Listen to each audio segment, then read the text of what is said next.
Assembly में वज़ीर-ए-आज़म पाकिस्तान के इंतखाब का मामला पार्टी जो पावर शेयरिंग है उसके फार्मूले पर इत्तेफाक ना होने पर बड़े पार्लिमानी ग्रुप अपना अपना उम्मीदवार ला सकते हैं। कोई भी उम्मीदवार निस से ज्यादा अरकान असम्बली के वोट ना ले सका तो फिर रन ऑफ इलेक्शन होगा। पहले मरले में टॉप 2 उम्मीदवारों के दरमियान रन ऑफ इलेक्शन होगा, बाकी उम्मीदवार इंतखाबी अमल से बाहर हो जाएंगे। जी बिल्कुल, कौमी असम्बली में वज़ीर-ए-आज़म पाकिस्तान के इंतखाब के मामले पर अगर पावर शेयरिंग के फार्मूले पर सियासी जमातों के दरमियान इत्तेफाक ना हो सका तो तमाम जो बड़े पार्लिमानी ग्रुप हैं वो अपना अपना उम्मीदवार ला सकते हैं। और इसके लिए जो इलेक्शन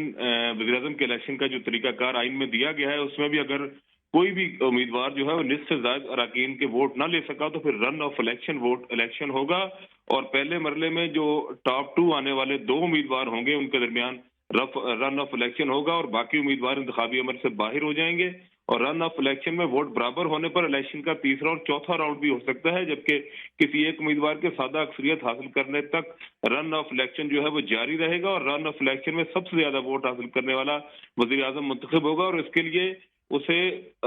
ऐवान के अंदर मौजूद अरकान में से सबसे ज्यादा वोट लेने होंगे। जबकि पार्लियामेंट में 4 बड़े पार्लिमानी ग्रुपों में आजाद अरकान, मुस्लिम लीग नून, पीपल्स पार्टी और MQM शामिल हैं।